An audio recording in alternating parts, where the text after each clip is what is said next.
Dans le cadre prestigieux du Press Club Belgique-Europe, l'écrivain Françoise Tabi a partagé bien plus qu'un livre, une vision, un regard intime porté sur une vie souvent méconnue des femmes de diplomates. Avec son nouvel opus, L'épouse d'un diplomate, il explore la solitude, les attentes et la force silencieuse de celles qui accompagnent l'ombre et la lumière de la diplomatie. À travers ces 19 chapitres, l'auteur interroge la frontière en rôle social et identité personnelle.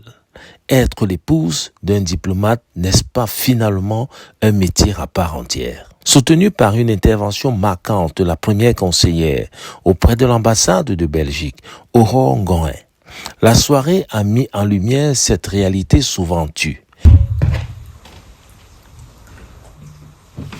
Excellence, Monsieur le ministre conseiller, représentant de Monsieur l'ambassadeur, Madame l'ambassadrice du Cameroun, chers collègues, distingués invités, Mesdames et Messieurs,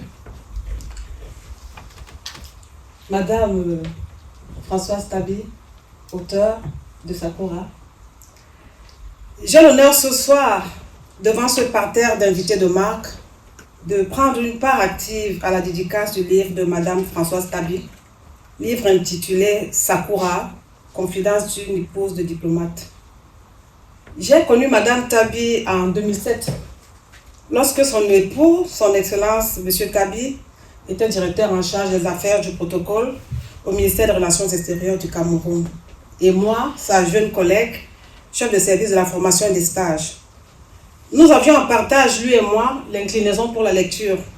Et très tôt, il me présente à son épouse, Françoise, qui ne tarde pas à me prendre sous son aile protectrice.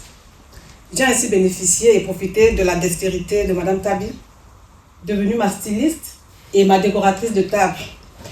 Aujourd'hui encore, ses services en porcelaine rehaussent mes mises en bouche au Cameroun. Alors, je profite de cette tribune pour lui exprimer toute ma reconnaissance pour cette belle aventure passée avec elle. Merci Françoise. Sakura, confidence d'une épouse de diplomate. J'ai lu avec délectation Sakura, le premier récit de l'auteur, 156 pages. C'est un livre prodige et captivant, par la grâce d'une écriture lisible, avec de belles phrases, qui vous baignent et vous emportent au-delà du réel. Madame Tabi s'est dotée d'un grand talent de virtuose, avec une plume alerte et gracieuse, pour signer un roman aux accents autobiographiques. La primo-écrivaine qu'elle est choisit de mêler anecdotes, proverbes et récits de vie, dont la sienne, pour exalter l'amour et son attachement aux richesses culturelles des pays visités, en l'occurrence le Japon et la France. Par ailleurs, elle choisit de disséquer les rouages liés au quotidien de la vie de la femme de diplomate en poste à l'étranger. Rouages se traduisant par des souffrances secrètes et innommables, des compromis, de la résilience. C'est ainsi que se résume autant pour moi l'autobiographie de Madame Tabi, dont la lecture nous fait dérouler 5 thématiques majeures. La première thématique, je l'ai intitulée « Ode à l'amour ». Pourquoi évoquer l'amour comme l'une des thématiques centrales de la pensée du livre de Madame Tabi? Eh bien, vous allez le constater de vous-même, de la première à la dernière page, l'auteur trahit l'admiration qu'elle a pour son époux, René, comme elle l'appelle affectueusement.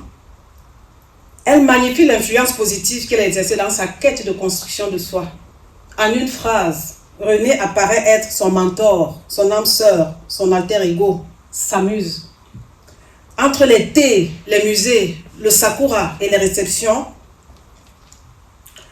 entre les thés, autant pour moi, le sakura, les réceptions et les conseils susurrés à l'oreille, le tableau entre Françoise et René semble être parfait, féerique, au point où l'évocation de leur début, leur balbutiement dans les jardins nippons, relaté avec une légère pointe de sensualité et de pudeur, m'ont ramené au souvenir des années 2000, me remémorant ainsi la mythique salle du cinéma-théâtre Abia à Yaoundé, et l'émotion suscitée chez les cinéphiles ayant regardé le culte film hollywoodien Sur le pont de Madison.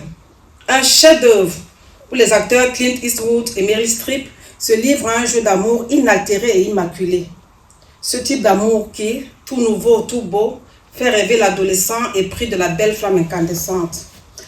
Heureusement pour eux, l'hymne à l'amour qu'ils se vouent l'un à l'autre subsiste au temps et continue de produire encore à ce jour de beaux fruits. Bravo à vous. La deuxième thématique, son attachement à la culture japonaise. Le titre Sakura semble ne pas avoir été choisi au hasard. L'auteur décrit avec beaucoup de pureté, de candeur et de nostalgie son pèlerinage au pays du soleil levant. Au point où l'on se demande si, au fond d'elle, elle ne rêverait pas d'y retourner, et ce pour l'éternité. Quelle sublimation! D'abord, Françoise croise l'amour de sa vie réunie au Japon. Ensuite, elle exalte les qualités humaines et éthiques des Japonais, qualités empreintes de retenue, de calme et d'altruisme. Puis, elle avoue y avoir perfectionné ses talents de cuisinière, d'artiste plasticienne et de savoir-vivre. Talent qui lui procure beaucoup de bonheur aujourd'hui dans son atelier Frankie's Art ouvert au public à Yaoundé. Bien plus encore, l'écrivaine s'identifie à la fleur Sakura, qu'elle ne manque pas de célébrer tout le long du récit. Et lui, Sakura, fleur mythique et saisonnière, qui apparaît et disparaît, qui vit et meurt, qui se construit, se déconstruit, se reconstruit comme elle. La troisième thématique, les controverses de la vie. Madame Tabi qualifie sa vie de double. En effet, son ouvrage est ancré sur la description logique qu'elle a de la dualité des choses. Et cela transparaît dans la quasi-totalité des paragraphes du livre, au travers desquels elle scande avec une certaine récurrence le caractère dual et aporique de l'existence. Cette caricature, assignée à l'alternance des éléments, donne alors à son ouvrage un cachet à la fois saisissant et bouleversant. Pour une meilleure illustration, parcourons ensemble quelques expressions de Françoise. Je la cite: entre isolement et reconnexion, découvrir la véritable force de l'humanité. Déménager tout le temps comme épreuve difficile, comme rupture, mais aussi comme transition pour des opportunités de croissance. L'exil, mélange de confort et d'étrangeté. Le retour au Cameroun, à la fois comme attendrissant et déconcertant. Chaque départ, à la fois comme déchirure et promesse de renouveau. Et une fois encore, le Sakura se pointe, naissant et mourant, renaissant et remourant, et le froid. Cette description dichotomie des composants de la nature a suscité chez moi ou en moi une méditation que je compte partager tout haut avec l'auteur et l'auditoire, avec bien entendu votre permission. Françoise, la dialectique, les controverses de la vie ne saurait être l'apanage exclusif de la femme de diplomate à l'étranger. Les femmes diplomates, elles aussi, qui vous côtoient et que vous côtoyez, pourraient être des cas d'école. Les autres femmes de l'ambassade également, mariées ou non. Plus surprenant encore, les hommes diplomates, vos époux, ne sont pas en reste. Et j'irai plus loin dans mon constat. Tout être humain fait de chair et vivant sur cette terre des hommes traverse ces alternances auxquelles nous soumet la vie. En effet, le désert, la solitude, le repli, les humiliations, les incertitudes, tous nous les subissons, sans exception. Les joies et les peines, les rires et les pleurs, les espoirs et les déceptions, les hauts et les bas, la vie et la mort sont le lot de l'humain, malheureusement. Et pour s'approprier cette intelligence, j'invite le lecteur à méditer sur les paragraphes du livre intitulé « La conscience de la futilité de la vie, les choses éphémères, la vanité de la vie ». Saurait-il en être autrement de la femme de diplomate?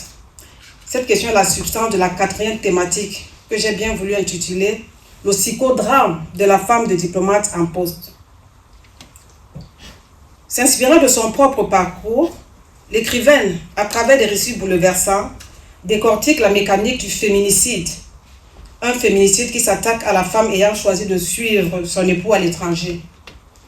Pour décrire le quotidien de ces femmes, l'auteur utilise des substantifs et qualificatifs, pas toujours reluisants, je vous le promets, tels que femme inutile, femme invisible, fantôme, émotions rarement prises en compte, deuil dans l'exil, ambassadrice de l'ombre, contributions inaperçues, disparaître pour laisser l'autre briller, masque de la diplomatie, frustration et plein d'autres encore.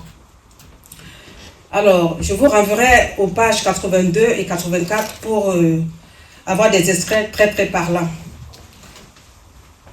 Je parie que c'est cette aporie qui a encouragé l'auteur à s'intéresser au volet douloureux de sa propre histoire.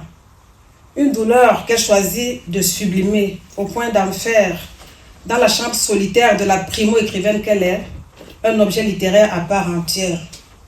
Toutefois, et malgré cette trajectoire meublée de méandres et de sinuosités souvent infranchissables, Françoise affiche un mérite. Celui d'avoir su écrire et atteindre sa légende personnelle.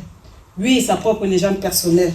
Parce que, au-delà de l'exil, elle a eu le bonheur et la grâce de se découvrir, de se laisser réinventer, de se construire véritablement et de trouver son parfait équilibre. Pour notre gouverne, je rappelle que la légende personnelle est une expression profonde, autant pour moi, qui trouve son plein sens dans L'Alchimiste, best-seller de l'écrivain brésilien Paulo Coelho. Quatrième thématique et cinquième thématique, autant pour moi, c'est le plaidoyer auprès des décideurs. Alors, quelle leçon nous enseigne le livre de Madame Tabi? Serait-il question de sortir les femmes de diplomates de ce rôle de dépendance, rôle secondaire où elles ne se sentent utiles que pour le care et le soin à apporter à leur famille, être à l'écoute de l'époux et des enfants, les accompagner dans leur développement et leurs accomplissements, les laisser vivre, et elles-mêmes alors, oubliées, négligées, invisibilisées, relayées à la périphérie, demeurer des éternels outsiders. En une phrase, doivent-elles cesser d'exister pour faire vivre le phallus? Les résultats, nous les connaissons tous.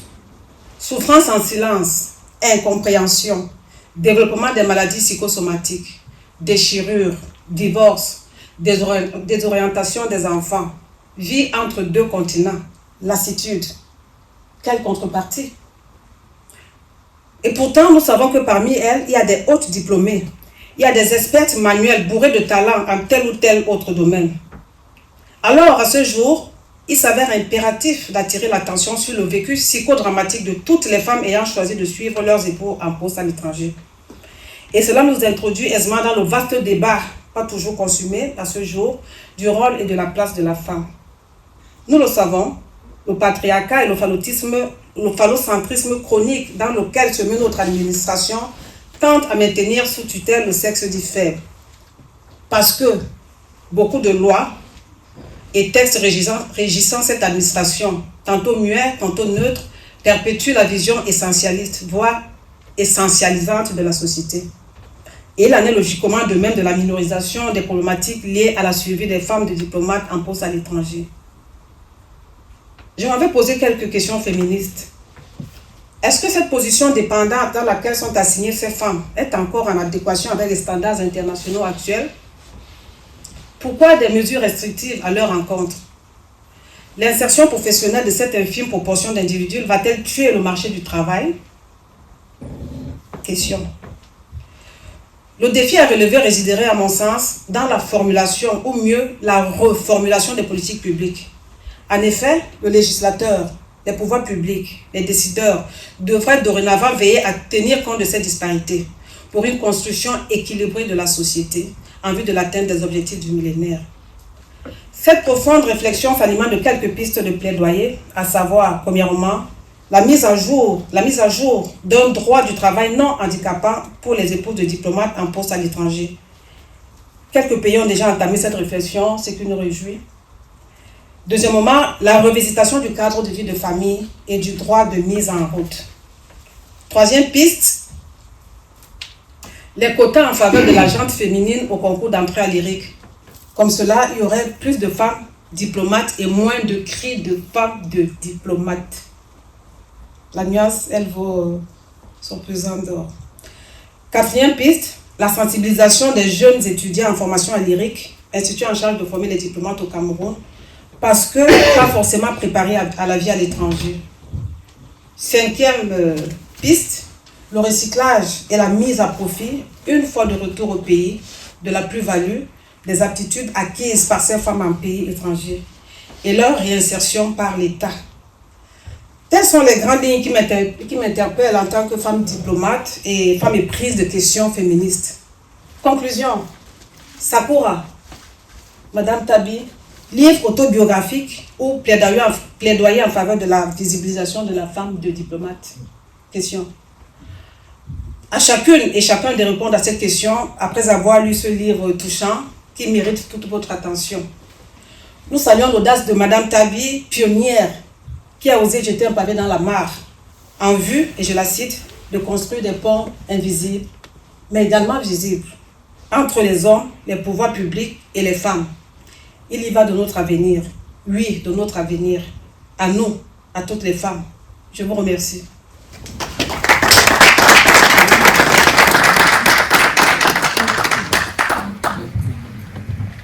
Autre question. Il faut déjà savoir que les femmes ont cette capacité à tout supporter, que les hommes n'ont pas. C'est vrai ça. Là où une femme supporterait, un homme flancherait. Ça, c'est automatique. Et comment j'ai tenu?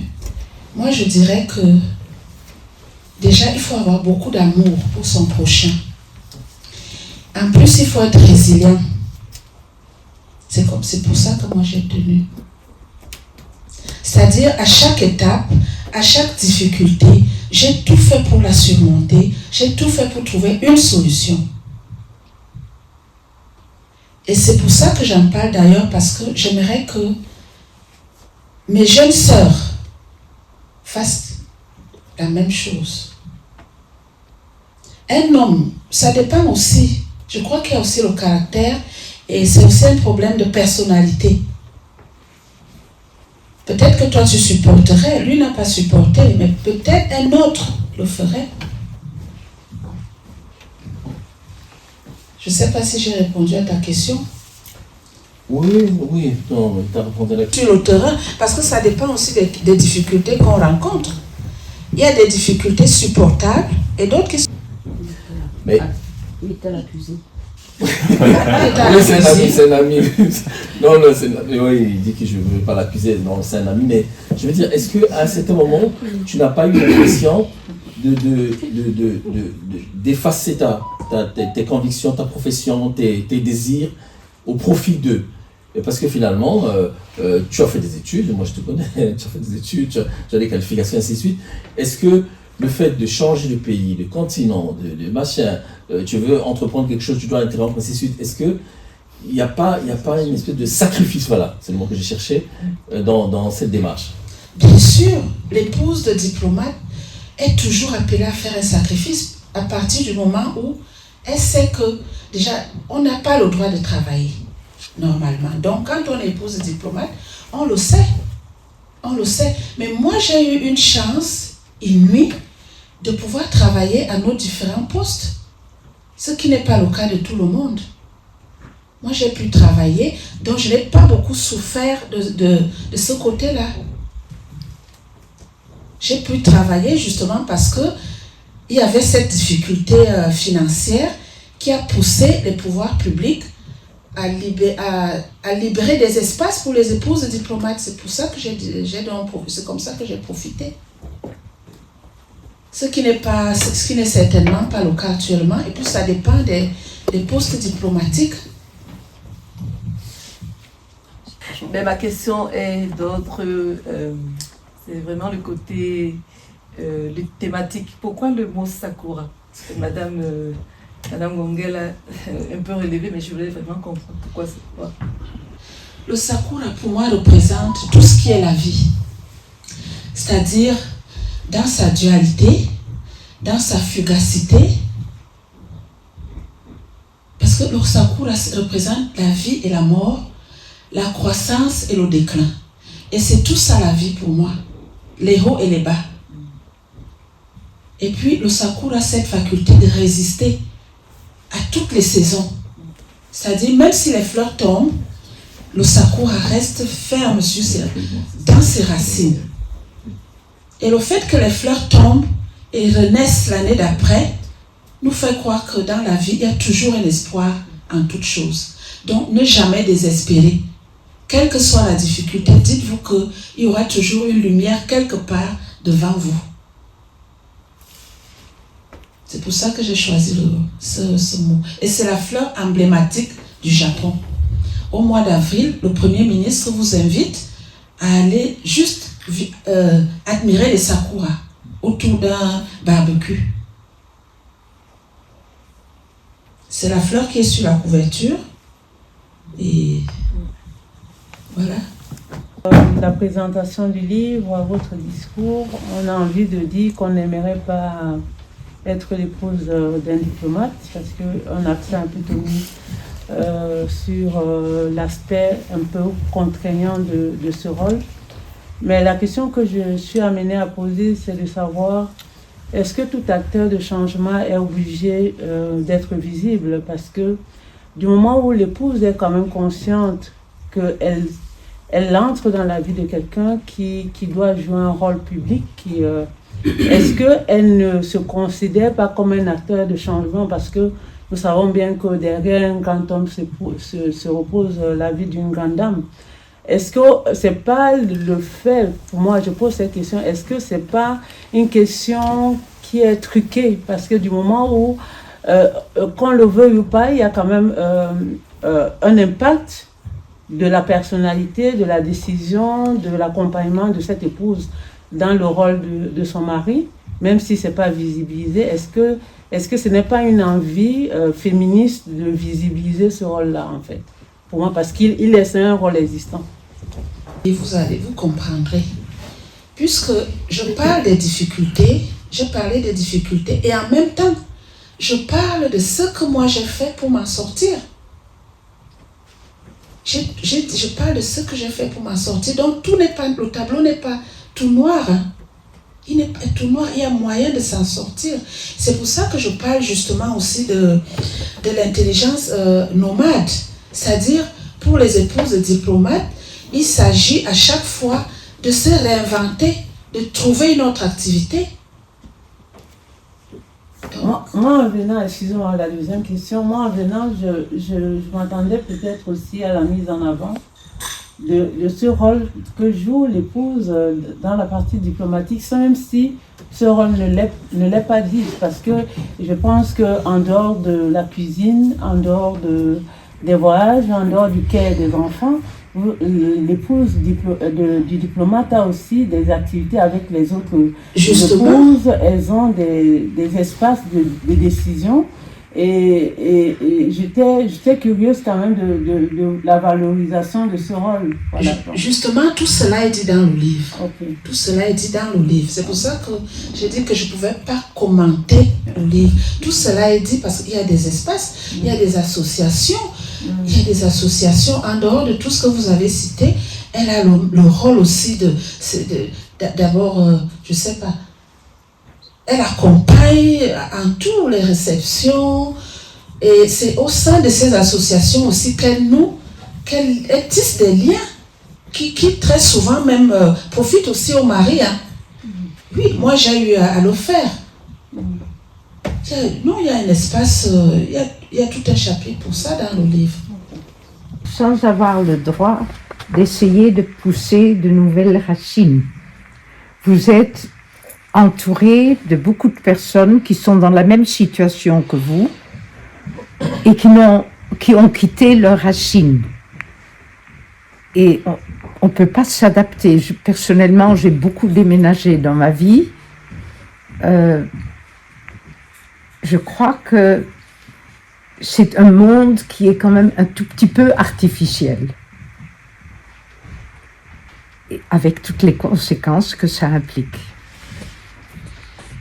Moi, madame, je dirais qu'il faut faire un effort d'aller vers l'autre. Il faut faire un effort d'apprivoiser l'autre. Si par exemple vous êtes dans un pays où il y a une langue autre que le français, faites tout pour apprendre la langue. Ainsi vous serez proche des populations. Et vous allez nécessairement tisser des liens avec les voisins, avec la boutiquière, avec la personne qui vient déposer les factures. Il ne faut pas se fermer, justement. Mais on vit quand même un peu en vase clos entre Et diplomates. ce n'est pas bien. C'est ce que moi je décris donc. C'est ça. Moi, je n'ai pas vécu un vase clos. Je n'ai pas vécu un vase clos.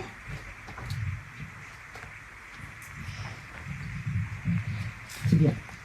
Reste un vase clos avec des Camerounais sans aller vers l'autre. Donc, je crois que c'est aussi un problème, à chaque fois je dis, c'est un problème de personnalité, de personne aussi. Moi, peut-être que vous le ferez, mais moi non. Le service diplomatique est un monde un peu à part, dans toutes les capitales du monde. Bon, excusez-moi, vous n'aviez pas un petit groupe d'épouses? Un petit groupe de... Oui, je sais, un petit groupe, Si, c'est-à-dire... j'ai partout eu des groupes d'amis. C'est déjà ça. C'est déjà Oui, ça. d'accord, mais moi, ma question était si ce n'était pas lié au dépaysement. Forcément, on est dépaysé. On est À partir du moment dépaysé. où on sort de son pays, automatiquement. Je pense, avec votre permission, qu'au-delà du dépaysement, on a besoin de s'affirmer en tant qu'être humain. Qu'on soit homme ou femme, il y a à un moment donné, Tout à fait. qu'on soit à côté de l'homme, on se pose des questions. C'est-à-dire que c'est plus fort que nous, on se pose des questions. Qui suis-je? Qu'est-ce que je deviens et tout. Et à un moment, l'alter ego qui est l'homme, il peut devenir à ce moment comme un ennemi parce que lui, il prend de l'espace, il évolue et c'est inhérent à tout être humain. Je réponds en même temps à la question de Hortense qui dit est-ce qu'il n'y a pas de plaisir à suivre cet homme? On ne peut pas se cantonner à ça. Peut-être parce que j'ai une tendance peut-être féministe, mais on doit se définir d'abord en tant qu'être humain, à part entière, pas entièrement à part. Ah, merci infiniment, Madame Tavi. C'est très généreux de votre part de m'ouvrir cette porte-là. J'ai grandi à Yaoundé, j'observais les femmes diplomates dans un contexte où l'homme au foyer, ça ne résonne pas bien. Je me demandais ce que faisaient leurs époux. Donc peut-être qu'un jour, M. Touda a déjà levé quelque chose. Merci également. Vraiment, c'est une question qui m'habite depuis de très longues années. Maintenant, sur le plan de j'ai commencé à lire un peu. Je vous dis merci également pour le style qui se laisse prendre par tout le monde. Je lisais un jour Alain Mabankou qui répondait à un jeune poète qui lui disait « La poésie, ça ne vaut plus la peine ». Il lui a dit « Non, la poésie, c'est juste réfugié quelque part dans la prose ». J'ai senti de la poésie dans votre écriture et ça me plaît bien. Pour nous qui aimons les belles lettres, j'ai quand même quelques questions parce qu'en vous lisant, je sens que soit c'est l'influence du Japon, soit c'est l'influence du milieu diplomatique, vous êtes réservé. Il y a des moments où j'attends la suite et ça s'arrête tout d'un coup comme frustré. J'aimerais bien savoir quelle a été la réaction de René quand vous lui avez posé la question de savoir s'il fallait un traducteur uniquement pour les appareils. Et tout comme votre amie japonaise qui vous dit vous êtes comme le vent, on vous sent. Je voulais savoir qui elle est. Est-elle épouse des diplomates? Est-elle diplomate? Pourquoi est-ce qu'elle s'identifie tant à votre rôle, à votre... enfin, la question qui pourrait fâcher. Vous qui avez observé, dans d'autres milieux, on parle de l'observation, la position de mouche, c'est-à-dire vous êtes collé à un mur, vous observez tout. Est-ce que vous pensez que la diplomatie a encore sa place? Ça sert encore à quelque chose aujourd'hui? Au moment où, à mon avis, toutes les réponses aujourd'hui, c'est la guerre. Nous, on trime par exemple ici parce qu'il faut acheter des armes. Je me suis souvent dit, y a-t-il encore des diplomates au monde? Vous qui êtes dans ces milieux, me diriez-vous que la diplomatie sert encore? Question sur la diplomatie. Je crois que je laisserai Madame Gongué répondre parce que moi, je ne suis pas diplomate. Je vous ai dit que je traite la question de la diplomatie côté cuisine. Donc, pour ce qui concerne la diplomatie, encore que mon livre n'est pas un livre diplomatique, c'est les confidences d'une épouse diplomate. Donc, je ne saurais répondre à votre question. Je laisse la parole à Madame Gongué. Alors, je vais répondre sous le contrôle de mes collègues ici présents, Madame Mkie et Monsieur Kenabo. Quand nous entrions à l'ERIC, École de diplomatie, je crois l'un des classiques... Ah, que je prenne le micro. Merci. L'un des livres, l'un des classiques auquel nous étions, je peux dire, assignés, c'était le livre de Raymond Aron, Entre paix et guerre. Pourquoi entre paix et guerre? La guerre, c'est la phase où on fait intervenir le colonel. Quand ça se gâte, on les pousse, ils font la guerre. Et la paix, c'est la partie du diplomate. Comme on dit vulgairement au Cameroun, on gâte les choses et le diplomate est d'abord en retrait. On fait intervenir l'armée avec les armes. Quand ils finissent de faire, je ne dirais pas que c'est du désordre, mais quand ils finissent de faire ce qu'ils ont à faire, maintenant on appelle le diplomate pour faire la guerre. Et pour faire la paix, autant pour moi. La négociation, aussi des traités. En fait, vous savez ce que c'est la diplomatie, je ne vais pas reprendre les fonctions là maintenant. Et c'est ce qui se passe dans le monde. Quand les armes finissent de s'envoler, il faudrait que les diplomates se retrouvent sur des tables de négociation pour réguler la société. Voilà. Donc, à mon sens, la diplomatie a encore toute sa place. Sinon, le militaire, tout seul, c'est pas bon. C'est comme on a dit, le chaud et le froid, on a besoin de ça. Peut-être le diplomate, c'est le chaud, parce qu'il a de belles paroles, la conciliation, et puis le militaire, c'est un peu le froid, on a froid. Bon, il faut souffler le chaud et le froid, donc voilà. Et nous avons encore beaucoup d'années devant nous. Merci. Alors, Madame Tabi, vous remercier et vous féliciter pour cet ouvrage qui est un ouvrage inédit. Madame Gongué a bien relevé que vous êtes pionnière dans ce genre littéraire, en ceci que, de mémoire, vous êtes la première épouse de diplomate qui consigne par écrit son vécu et qui, faisant cela, réaffirme le rôle de l'épouse dans la trajectoire et dans la carrière diplomatique. J'ai beaucoup appris. Je remercie très sincèrement Madame la première conseillère pour cette très belle note de lecture et vous aussi pour les réponses que vous avez apportées aux questions qui vous ont été posées. Votre livre jette un regard différent sur votre rôle, le rôle de ces dames qui abattent un très grand travail, mais qui, comme vous l'avez dit, sont souvent invisibilisées. Mais je voudrais rebondir sur la question qui a été posée tantôt sur le rôle de l'épouse de diplomate dans la diplomatie. Je pense que vous êtes des acteurs essentiels pour la diplomatie.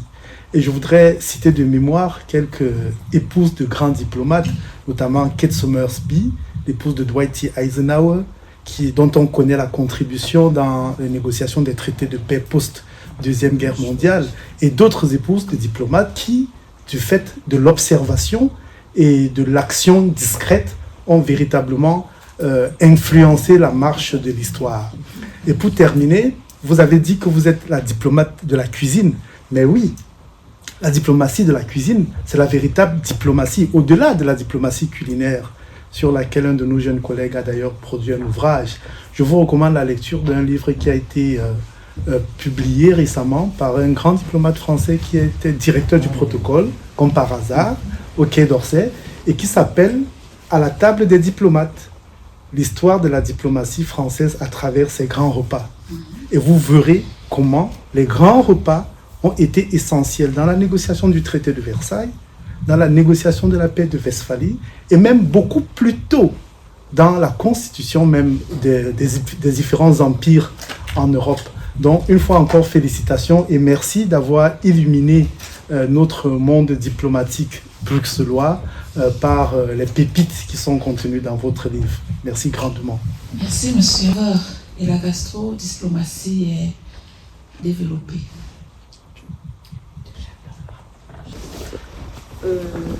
Tout à l'heure, Sakura, livre autobiographique ou plaidoyer en faveur de la visibilisation de la femme de diplomate. Les deux. Les deux. C'est justement une autobiographie pour éveiller aussi les consciences ou alors amener les pouvoirs publics à prendre d'autres décisions en faveur, de bonnes décisions en faveur des épouses des diplomates. Mais vous le faites Et de façon j'espère subtile. que, bien sûr, il faut toujours être subtil, c'est la diplomatie aussi. Je ne peux pas tout dire dans un livre. On attend le tome 2 alors. Peut-être pas le tome 2, autre chose, parce que vous savez, écrire, c'est comme une tyrannie, hein, c'est comme une drogue. J'ai déjà la couverture du deuxième livre, mais qui ne traitera certainement pas de l'épouse diplomate, ce sera autre chose. Bien qu'à travers celui-ci, et sûrement des conférences que je serai amenée à organiser ou auxquelles je serai invitée, sûrement, toutes ces questions vont remonter chez qui de droit, j'espère. Absolument.